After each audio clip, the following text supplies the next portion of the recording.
High নমস্কার বন্ধু, good morning. আমি চন্দ্র মল্লিক, তোমরা দেখছো আমার ইউটিউব চ্যানেলে তোমাদের সকলকে স্বাগত। বন্ধুরা, তোমরা কেমন আছো? আশা করছি তোমরা সকলে খুব ভালো আছো, আমিও খুব ভালো আছি। বন্ধুরা, তোমরা কিন্তু কখনো কোনো দিনের জন্য, কোনো মুহূর্তের জন্য, কোনো সেকেন্ডের জন্য, কোনো মাইক্রো সেকেন্ডের জন্য তোমরা কিন্তু তোমাদের টার্গেটকে ভুলে যেও না। তোমাদের জীবন মানে তোমাদের টার্গেট, এটা মনে রাখো। জীবন একটাই, টার্গেটও একটাই। সে টার্গেট মাধ্যমিক 2022। যত যাই হোক না কেন, জীবনে যতই উত্থান পতন আসুক না কেন, তোমাদের টার্গেট একটাই, 2022 মাধ্যমিক ইংলিশ। 2022-এর মাধ্যমিক ইংলিশ শুধুমাত্র তোমাদের জন্য। তোমরা আজ থেকে পরিশ্রম করো, আজ থেকে তোমরা সংকল্প নাও, তোমরা নিজেদের মতো করে তোমাদের জীবনকে গড়ে তোলো। 2022 তোমাদেরকে আটকাতে পারবে না। সমস্ত বাধা পেরিয়ে তোমরা 2022 মাধ্যমিকে ছক্কা করে দেবে। হয় ছক্কা করবে, না একদম কিচ্ছু করার দরকার নাই। এরকম মনে জোর আনো, জোর এনে পড়াশোনা শুরু করো। তোমাদেরকে প্রত্যেকটা সাবজেক্টে, বিশেষ করে ইংলিশে 100 আউট অফ 100 আনতেই হবে। ইংলিশে 100 আউট অফ 100 আনতেই হবে, এটাই তোমাদের টার্গেট। তো বন্ধুরা, আজকে আমরা Ray and Martin English question bank 2022 থেকে মডেল কোশ্চেন পেপার 14 তোমাদের সঙ্গে খুব সুন্দরভাবে আলোচনা করার চেষ্টা করতে চলেছি। বন্ধুরা, এর আগের পার্টগুলো দেখার জন্য আমি ডিসক্রিপশন বক্সে প্রত্যেকটা পার্টের লিঙ্ক দিয়ে দিয়েছি, তোমরা দেখে নাও। সেখান থেকে তোমরা যে কোনো পার্ট দেখে নিতে পারো। বন্ধুরা, প্রত্যেকটা পার্ট দেখার পর দেখতে দেখতে কোথাও যদি ফল্ট আছে, অনেক ফল্ট আছে। তোমরা যদি কোথাও ফল্ট পাও, কোথাও আনসারে কোথাও যদি ফল্ট পাও, কোথাও ভুল পেলে সঙ্গে সঙ্গে কমেন্ট বক্সে কমেন্ট করবে। পারলে আমাকে ভুলটাও ধরিয়ে দেবে। আমি তোমাদের কাছে এখন তোমাদের কাছে ঋণী থাকবো। তোমাদের কাছে আমি সারা জীবনের ঋণী থাকবো। তো বন্ধুরা, আজকের এই মডেল কোশ্চেন 14 থেকে তোমাদেরকে সিন, আনসিন, গ্রামার এবং রাইটিং খুব সুন্দরভাবে বোঝানোর চেষ্টা করব। তোমাদের কাছে আমার একটাই অনুরোধ, তোমরা অবশ্যই শেষ পর্যন্ত মন দিয়ে দেখবে আর শুনবে। যদি দেখো আর শোনো না, তোমাদের টাইমটা কোনোদিন ওয়েস্ট হবে না, তোমার টাইমটা নষ্ট হবে না, আমি কথা দিচ্ছি। তোমরা কিছু না কিছু শিখতে পারবে, বুঝতে পারবে। আর যদি বুঝতে পারো, ভালো লাগে, যদি কিছু শিখতে পারো, মোট কথা তোমরা যদি কিছু শিখতে পারো, তবে কিন্তু লাইক করবে আর নিজের বন্ধুর সঙ্গে শেয়ার করে দেবে, পারলে সাবস্ক্রাইবও করে দেবে। আর যদি ভালো না লাগে ডিসলাইক করে দেবে, চ্যালেঞ্জ ছেড়ে বেরিয়ে চলে যাবে। তো বন্ধুরা, আজকের এই মডেল কোশ্চেন 14 তোমাদেরকে দেখার জন্য অনুরোধ হলো, তোমরা শেষ পর্যন্ত দেখে নাও। দেখার পর আমাকে বলো কেমন লেগেছে, কোথায় ফল্ট আছে, বা তোমরা কেমনভাবে পড়তে চাও, আমি তোমাদেরকে কেমনভাবে পড়ালে, কেমনভাবে গাইড করলে তোমরা নিতে পারবে, সেটা আমাকে বলো। আমি একদম 100% রেডি, তোমরা আমার সঙ্গে প্রস্তুত থাকো। তো চলো শুরু করছি, দেখে নাও মডেল কোশ্চেন পেপার 14। বন্ধুরা দেখো, আজকে আমাদের মডেল কোশ্চেন পেপার 14, স্কুলের নাম নবাব বাহাদুর ইনস্টিটিউশন, স্যার রাজেশ চৌধুরী। তো প্রথমে রায় অ্যান্ড মার্টিন এবং স্যার রাজেশ চৌধুরী মহাশয়কে আমাদের তরফ থেকে অসংখ্য ধন্যবাদ এই সুন্দর একটি কোশ্চেন আমাদের সঙ্গে শেয়ার করার জন্য। তো বন্ধুরা চলো শুরু করছি, দেখে নাও। আমরা প্রথমে সিনে চলে এসেছি। তো সিনটি দেওয়া আছে নয়নতারা সেখালে রচিত দ্য পাসিং অ্যাওয়ে অফ বাপুর ইউনিট 3। তো ভালো করে শোনো, এখান থেকে কোশ্চেনগুলি ভীষণ ইম্পর্টেন্ট কোশ্চেন। দেখো, এর দাগের আনসার দ্য ফলোইং কোশ্চেন, নিচের কোশ্চেনগুলি আনসার করতে বলেছে 1 × 2 = 2। দুটো কোশ্চেন আছে, 1 নম্বর করে আছে, 2 নম্বর। প্রথম question, why did not the people weep anymore, এটা 1 নম্বরের কোশ্চেন। কেন লোকজন আর বেশি কান্নাকাটি করছো না, এটা টেক্সটের কোশ্চেন, আমরা সকলে জানি, ভীষণ ইজি আনসার। তো দেখো সেটাই লিখেছি আমি, the people did not weep anymore for they could feel Gandhiji's presence. তারপর এখানটা লিখেছি, আর ধরে নে বলে presence amid the flowers and the songs. Okay, পরের কোশ্চেন, 2 এর question, describe the train which carried Gandhiji's ashes to Allahabad. ওই ট্রেনটির বর্ণনা দাও যে ট্রেনটি করে গান্ধীজির ছাইভস্য নিয়ে যাওয়া হয়েছিল এলাহাবাদে। তো কোশ্চেনটি নতুন কোশ্চেন, তোমরা নিজেরাই লিখতে পারবে, আরও ভালো লিখতে পারবে। আমি যেটা লিখেছি তার থেকে তোমরা দ্বিগুণ ভালো লিখতে পারবে, জানো তোমরা। তোমাদের সেই ক্ষমতা, তোমাদের সেরকম মেন্টালিটি পাওয়ার তোমাদের প্রত্যেকের মধ্যে আছে। শুনি, আমাকে বিশ্বাস করো, তোমরা নিজেরাই লিখতে পারবে। তো দেখো কোশ্চেনটা কি লিখেছি, তোমরা লিখে দেখাবে। The compartment was decked with flowers, people on the train sang bhajans. ভজনসটা এখানটা, হ্যাঁ, স্যাং ভজনস। ওকে, তো দেখলে এ দাগের কোশ্চেনগুলো। এবার আসছি বিয়ের দাগের কোশ্চেন। বিয়ের দাগে দেওয়া আছে টিক দ্য কারেক্ট অল্টারনেটিভ, সঠিক উত্তরের পাশে টিক চিহ্ন দেয়। 1 × 3 = 3। 3টে কোশ্চেন আছে, 1 নম্বর করে। প্রথম কোশ্চেন, 1 নম্বর question, Gandhiji's ashes were taken to, গান্ধীজির ছাইভস্য নিয়ে যাওয়া হয়েছিল কোথায়? Allahabad. Option C is the right answer, Allahabad is the right answer. The Gandhiji's ashes were taken to Allahabad. Next question, question number 2, the crowds which gathered at every platform looked, প্রত্যেকটা প্ল্যাটফর্মে যে সমস্ত লোকজনেরা ভিড় করে দাঁড়িয়েছিল তাদেরকে কেমন মনে হচ্ছিল? Sorrowful. Option D is the right answer. The crowds which gather at every platform looked sorrowful. And our last question from question B, huge crowd had gather at the bank of. একটা বিশাল জনতার ভিড় কোন নদীর তীরে ছিল? সঠিক answer Ganges, Ganga নদীর তীরে ছিল। Option D is the right answer. Okay, পরে দেখো সি এর দাগে কী আছে? T for true and F for false, মানে এখানে শুধু টি আর এফকে পুট করতে বলেছে। তো দেখো পড়ছি। ফার্স্ট কোশ্চেন, নাম্বারটা বলে দিই, 1 × 3 = 3, তিনটে আছে, 1 নম্বর করে আছে। প্রথম আছে, people inside the train compartment were all very quiet and soundless. ট্রেনের কম্পার্টমেন্টের ভিতরে, কামরার ভিতরে যে সমস্ত লোকজন ছিল তারা ছিল একদম চুপ আর সাউন্ডলেস, মানে নিস্তব্ধ ছিল। ফলস, তারা ভজন গাইছিল। ফলস হয়, ফলস। ওকে, পরে কোশ্চেন 2 নম্বর question, the ashes of Gandhiji were immersed in the Ganges amid huge crowd. মানে বিশাল ভিড়ের মধ্যে, মানুষের প্রচণ্ড ভিড়ের মধ্যে গান্ধীজির ছাইবস্ত্র গঙ্গা নদীতে ডোবানো হয়েছিল। ট্রু, ঠিকই বলেছে এটা। Last question, after the immersion of গান্ধীজির অ্যাসেস, গান্ধীজির ছাইবস্ত্র জলের ডোবানোর পর the author along with others, অন্যদের সঙ্গে লেখিকা রিটার্ন টু বোম্বে, বোম্বে ফিরে চলে এসেছিল। ফলস, বোম্বে নয় স্যার, দিল্লি। তো দিল্লিতে ফিরে চলে এসেছিলো, তাই এটা বোম্বে ফলস হবে। ওকে, পরে দেখো 2 দাগের পোয়েম আছে। পোয়েমটা দেওয়া আছে ফেবেল থেকে দেওয়া আছে, র্যাল্ফ ওয়াল্ডো এমারসনের লেখা, ফেবেল থেকে নেওয়া হয়েছে। প্রথম কোশ্চেন দেখো, কোশ্চেনটি বলে দিচ্ছি তোমাদের, 2 নম্বর দেওয়া আছে প্রথম কোশ্চেনটি। হ্যাঁ, ভীষণ ইন্টারেস্টিং কোশ্চেন, 2 নম্বর দেওয়া আছে। কোশ্চেনটি শোনো, mention 2 qualities of the mountain. Mountain, পর্বতের 2টো কোয়ালিটিজ, গুণ উল্লেখ করতে বলেছে। আমার কথা শোনো, আমি যেটা লিখেছি সেটা ভুলে যাও, আমি কি লিখেছি ভুল লিখেছি সব ভুলে যাও। তোমরা কি লিখবে সেইটাতে ফোকাস করো। তোমরা নিজেদের ভাষায় এত সুন্দর করে লেখো যাতে স্যার দেখলে খাতাটা অবাক হয়ে যায় যে কোনো পরীক্ষার্থী এত সুন্দর লিখতে পারে। শুধু ইমাজিন করো, তুমি একবার ইমাজিন করো, তোমরা নিজেরা লেখার প্র্যাকটিস করো। ওকে, তো দেখো আমি কি লিখেছি, the mountain is large in size. Mountain আকারে ভীষণ বড়, একটা হয়ে গেল। Forest grow on the mountains back, গাছপালা পাহাড় পর্বতের ওপরে জন্মায়। ওকে, 2টো হয়ে গেল। তো আমি লিখেছি the mountain is large in size, next আছে forest grow on the mountains back. Okay, তো আমি চাই তোমরা এগুলো লিখে আমাকে পাঠাও, আমি দেখতে চাই তোমাদের রচনা শৈলী কেমন আছে। পরে কোশ্চেন 2 এর কোশ্চেনটি 1 নম্বর দেওয়া আছে, তো অল্প লিখতে হবে। Not half so spray, not so half, oh sorry, not half so spry, who is not half so spry.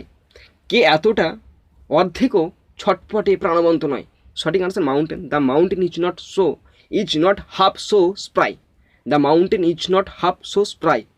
Next number 2, হ্যাঁ, last question, what are the limitation that a mountain and or a squirrel have. বলছে একটি পর্বত এবং স্কুইরেলের কাছে কোথায় সীমাবদ্ধ আছে, তারা কোথায় সীমাবদ্ধ। 2 নম্বর আছে, ভালো করে শোনো, এটা তোমরা নিজেরা লিখতে পারবে। আমি যেটা লিখেছি সেটা পড়ে দিচ্ছি, দেখো কেমন হয়েছে আগে দেখো। আমারটাই যে আলটিমেট একদম রাইট সেটা নয়, তোমরা তোমাদের মতটাকেও আমার সঙ্গে শেয়ার করতে পারো, আমি দেখতে চাই। তো দেখো কি লিখেছি, like the mountain the squirrel can not carry forest. Like the mountain, পর্বতের মতো, স্কুইরেল পারে না তার পিঠেতে পাহাড় বহন করতে।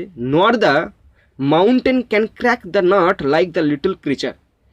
তেমনি পাহাড়ও ওই ছোট্ট জীবটার মতো সুপারিকে ভাঙতে পারে না। ওকে বন্ধুরা, দেখো এরপরে আমাদের সেকেন্ড পার্ট আনসিন। তো আনসিনটা আমি পড়ছি, মানে আমি তো বলছি না, তোমরা ভালো করে শোনো। তোমরা শোনার পর নিজেরা আনসিনটা 2 থেকে 3 বার পড়বে, মন দিয়ে পড়বে, দেখবে মানেটা তোমাদের কাছে ক্রিস্টাল ক্লিয়ার হয়ে গেছে। আমার কথাটা শোনো, আমি পড়ছি দেখো। Exchanging gifts and sweets is customary at festive times. কোনো অসুবিধা আছে? মানেটা কিচ্ছু অসুবিধা নেই। However gifts are often given out of habit. Okay, it is not unusual for list of names to be drawn up and cards and sweets to be sent to all the people mentioned on the list. Okay, next para, many years ago the Italian music composer Puccini had done the same.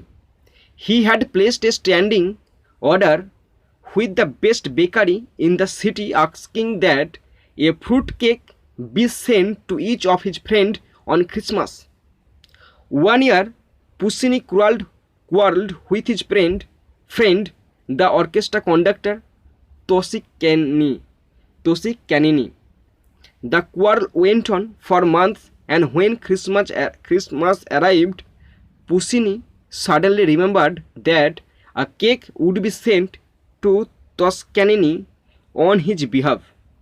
He rushed to the bakery shop only to find that the cake had just been dispatched. বুঝতে পারছো, মানে বুঝতে পারছে কি কেকটা পাঠাতে হয়ে গেছে, চলে গেছে কিনা। Annoyed at this and determined to show Toscanini that the quarrel was not over yet, Puccini scribbled a note for him. তার উদ্দেশ্যে একটা নোট লিখতে শুরু করেছে। Cake sent by mistake. When he saw the messenger returning with something, Puccini felt a childish satisfaction that his cake was being returned. What the messenger brought back, however, was not the cake, but a mischievous note for Toscanini saying cake eaten by mistake. বুঝতে পারলে, tit for tat. বন্ধুরা দেখো, প্রথম আছে tick the tip 1 into 2, 2 নম্বর দিয়ে আছে 1 নম্বর করে। Exchanging the gift at festive time is a or an, মানে কোনো রকম উৎসবের সময় যে গিফট প্রদান করা হয় সেটা কি একটা প্রথা, আমাদের কাস্টমারি আছে না, প্রথমে পড়েছিলাম কাস্টমারি, তাই কাস্টম এখানে।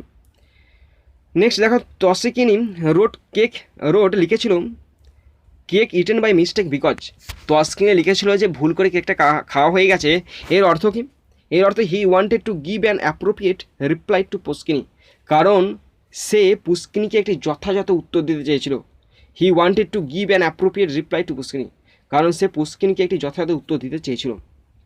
পরের কোশ্চেন দেখো কি বলা আছে, complete the following sentences with information from the passage থেকে ইনফরমেশন নিয়ে পূরণ করতে বলেছে।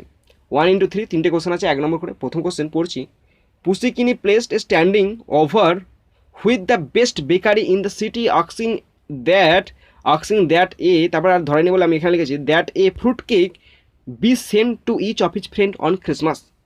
ওকে, নেক্সট নাম্বার 2, 2 নম্বর কোশ্চেনটি আছে, দ্য মিসচিভিয়াস নোট ফ্রম টসিকিনি সেড দ্যাট, সেখানে যে চিঠিটা সে পাঠিয়েছিল টসকিনি পরিবর্তে, সে চিঠিটা কী লেখা ছিল, cake had eaten by mistake, ভুল করে কেকটি খাওয়া হয়ে গেছে।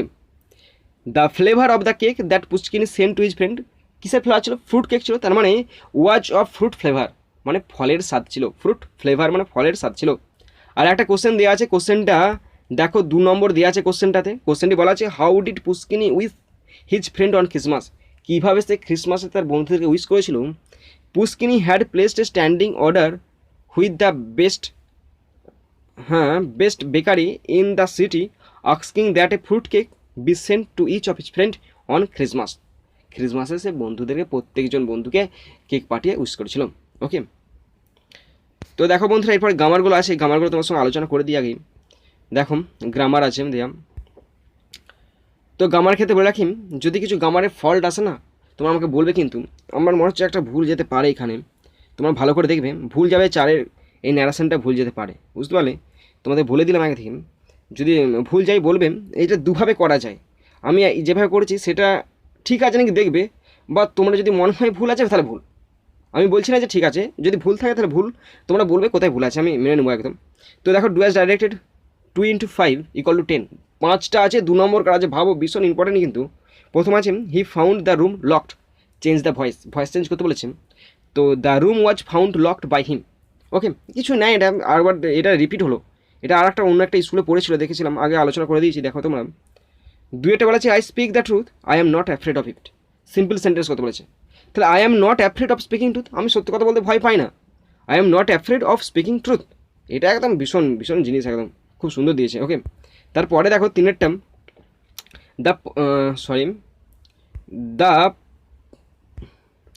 The punish student began to cry, শাস্তি পাওয়া ছেলেটা কাঁদতে শুরু করলো, মেক ইট কমপ্লেক্স করতে বলেছে। তা শাস্তি পাওয়া ছেলে মানে কি, সেই ছেলেটা যেটা শাস্তি পেয়েছে, যে শাস্তি পেয়েছে, the student who was punish, যাকে শাস্তি দেওয়া হয়েছে, বিগ্যান টু ক্রাই, সে কেঁদে ফেলো। ওকে, কিছুই নাই। এই 4-এরটা দেখো, এবার 4-এরটা মনে হচ্ছে ভুল গেছে। ফাদার সেড টু দ্য বয়, বাবা ছেলেকে বলছে, গো টু স্কুল নাও, এখনই তাড়াতাড়ি স্কুলে যা। এটা দেখো এক্সক্লেমেটরি সেন্টেন্সে দেওয়া আছে, আমি এক্সক্লেমেটরি সেন্টেন্সের ওপর করেছি, ভিত্তি করে করেছি। এটা তোমার ইন্টারোগেটিভ ইম্পারেটিভ সেন্টেন্সে হতে পারে। আমি এক্সক্লেমেটরি করেছি তাই, এছাড়া এটা আমার মনে হচ্ছে এটা ইম্পারেটিভ সেন্টেন্সে হবে। আর যদি হয় ইম্পারেটিভ সেন্টেন্সে তোমরা আমাকে অবশ্যই বলবে, আমি তাহলে কিন্তু যেটা ভেবেছি সেটাই হতে পারে। আর ইম্পারেটিভ সেন্টেন্স সোজা সেন্টেন্স, তোমরা নিজেরাই চেঞ্জ করতে পারবে এটাকে। সো দেবে, ট্রাই করে দেখবে এবারটি আমার কাছে, তোমাদের টিউশন স্যারকে বা অন্য স্কুলের স্যারকে দেখাবে, তাহলে বুঝতে পারা যাবে যে ভুল গেছে বা ঠিক আছে। দেখো কী বলা আছে, father said to the boy go to school now, change the mode of narration. কী বলা আছে, father exclaimed with order the boy that he should go to school then. হয়তো হতে পারে, বাট আমার কনফিউশন আছে, তোমরা এবারটি আমাকে বলবে এটা, ঠিক আছে। তারপর দেখো শেষ গ্রামারটা কী বলা আছে, I reached school একটা sentence, immediately it started to rain. আমি স্কুলে গেলাম, পৌঁছালাম, তৎক্ষণাৎ বৃষ্টি শুরু হলো। এটাকে বলেছে অ্যাডভার্বিয়াল ক্লজ দিয়ে যোগ করতে বলেছে। While I reached school it started to rain, আমি যেই মাত্র স্কুলে পৌঁছালাম সেই মাত্র বৃষ্টি শুরু হলো। ওকে বন্ধুরা, দেখো রাইটিং পোর্শনে চলে এসেছি। 10 নম্বরের রাইটিং আছে, কী লেখা আছে দেখো, write a letter to your friend, বন্ধুকে চিঠি লিখতে পারছি, ইন অ্যাবাউট 100 ওয়ার্ড, 100 শব্দের মধ্যে, telling him about the celebration of English fest in your school. তোমার স্কুলে ইংলিশের উপর একটা অনুষ্ঠান হয়েছে, সেই অনুষ্ঠানের ওপর লেটার লিখতে বলেছে তোমার বন্ধুকে। এছাড়া বলেছে also express your feeling about your participation in the fest, এবং সেখানে তুমি সেই প্রতিযোগিতায় অংশগ্রহণ করেছো, সেখানে অংশগ্রহণ করার পর তুমি যে এক্সপিরিয়েন্স হয়েছে সেই এক্সপিরিয়েন্সটাও তোমার বন্ধুর সঙ্গে শেয়ার করতে বলেছে। 10 নম্বরে আছে। দেখো বন্ধুরা, আমি লিখেছি, তোমাদের বলে রাখি প্রথমে, তো আমার লেখাটা কেমন হয়েছে জানি না, মানে একদম মোটামুটি ভালো হয়েছে বা খারাপ হয়েছে আমি একদম বলতে পারছি না কেমন হয়েছে। তুমি পড়ে বুঝবে, বোঝার পর বলবে যে কোথায় ফল্ট আছে। ওকে, কোথায় ঠিক আছে বলা দরকার নেই, কোথায় ফল্ট আছে শুধু সেটা আমাকে বলবে। আমার মনে হচ্ছে অনেক ফল্ট আছে, অনেক কিছু ভুল যেতে পারে, তোমরা ভালো করে কিন্তু দেখবে। ওকে, ভালো করে 2-3 বার দেখবে, রাইটিংটাকেই দেখবে কোথাও না কোথাও ফল্ট আছে, কিন্তু এটা ভালো, বেশ ইম্পর্টেন্ট রাইটিং একটা দিয়েছে স্যারের। তো দেখো কী বলা আছে, right letter about the celebration of English fest in my school. তো বন্ধুকে চিঠি লিখতে হবে, আমার ঠিকানা প্রথম দিয়েছি, দেখো কুমুরসা হুগলি, এবার একটা ডেট দিয়ে দিয়েছি। তার সাবজেক্ট কি, সেলিব্রেশন অফ ইংলিশ ফেস্ট দিয়েছি সাবজেক্ট। তারপরে এবার দেখো বন্ধুকে সম্বোধন করছি, my dear Rakesh, comma, from your last letter I came to know how you enjoyed the teachers day virtually, I hope you all are in good health. Okay, তারপরে দেখো এবার মূল থিমে চলে এসেছি, মূল body time. You will be glad to know that we celebrated English Fest in our school. The celebration was held on the occasion of annual function. There were singing, reciting, writing, speaking, debating on English. The cultural committee of our school presided over the function. The fest was started at 10 a.m. and continued till 3 p.m. About 100 students participated in the fest. I had also participated in speaking and writing competition, and I had secured second position in each group. I was awarded with a nice storybook. At first I was afraid to participate in the fest, but later I gained courage and ventured. Last পাড়াতে চলে এসেছি, দেখো কী আছে, no more today, with love and good wishes to you and regards to your parents. এবার শেষ করেছি, your loving friend চন্দন। এবার দেখো বন্ধুকে চিঠি লিখতে হলে স্ট্যাম্প করতে হয়, স্ট্যাম্প করেছি, একটা ঠিকানা দিয়ে দিয়েছি, রাকেশ নয়, ক্যারপটা লেখা হয়নি, যা মিস হয়ে গেছে এখানটায়, ক্যারপটা একটা দিয়ে দিলেই হলো, ক্যারপে একটা অমুক নাম দিলে হলো।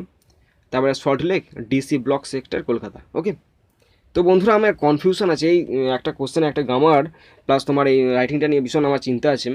তোমরা কিন্তু দেখার পর বলবে যে কোথায় ফল্ট আছে। ওকে, আমার কিন্তু এটা ভীষণ একটা টেনশনের বিষয় আছে, তোমরা অবশ্যই কিন্তু ফলটা কোথায় আছে বলে দিও। ওকে বন্ধুরা, আশা করি তোমরা সকলে শেষ মতো দেখলে, যারা শেষ মতো দেখেছো তাদেরকে আমার অসংখ্য ধন্যবাদ। আর বন্ধুরা, যারা আমার ভুল ধরলে, আমার কোথায় ফল্ট আছে, তাদের কাছে আমি সারা জীবন ঋণী থাকবো, তাদেরকে আমার অসংখ্য ধন্যবাদ। বন্ধুরা, তোমরা যারা দেখলে তাদের কিন্তু টাইমটা নষ্ট হলো না, তোমরা কিছু না কিছু অর্জন করলে। বন্ধুরা, তোমরা কিন্তু কখনোই তোমাদের টার্গেটকে ভুলে যেও না। তোমাদের টার্গেট